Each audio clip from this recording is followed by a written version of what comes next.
AP Anganwadi workers and helpers union Eluru Aruna మాట్లాడేది.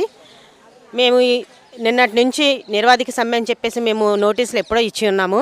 ఈ సమ్మె యొక్క ఉద్దేశం ఏంటంటే అంగన్వాడీ యొక్క సమస్యలు పరిష్కారం చేయాలి. ముఖ్యంగా మా డిమాండ్స్ ఏంటంటే మాకు కనీస వేతనం, మా న్యాయమైన కోరిక ఏంటంటే కనీస వేతనం 26,000 ఇవ్వాలని మేము ప్రభుత్వాన్ని అడుగుతున్నాము. ప్రభుత్వం వచ్చే ముందు మాకు ఏం చెప్పారంటే వైఎస్ఆర్ గారు ప్రభుత్వం వచ్చే ముందు ఆయన జగన్ గారు చెప్పిన మాట ఏంటంటే తెలంగాణ కంటే 1,000 అదనంగా ఇస్తామని చెప్పారు. మరి ఈరోజు తెలంగాణలో జీతం చూసుకుంటే వాళ్ళది 18,500 ఇస్తున్నారు. మరి దాని ప్రకారం చూసుకున్నా మాకు 19,500 జీతం రావాల్సిందని మేము కోరుచున్నాము.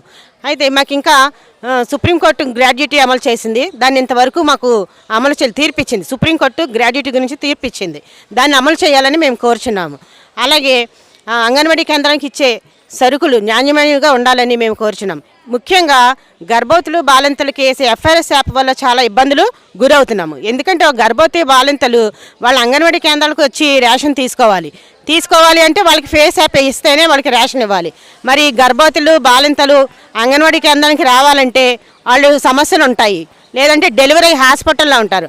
అలాంటి సిచ్యువేషన్లో మేము వెళ్ళి హాస్పిటల్స్కి వెళ్ళి ఇంటికి వెళ్ళి మేము ఎఫ్ఆర్ఎస్లు వేస్తున్నాము. ఇటు ఉద్యోగమే చేయాలా, ఇంటింటికి వెళ్ళి ఎఫ్ఆర్ఎస్లు వేస్తామా?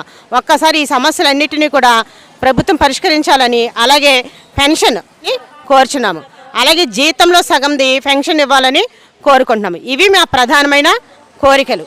వీటిని పరిష్కరించాలని మేము తొందరగా ప్రభుత్వాన్ని కోరుచున్నాము.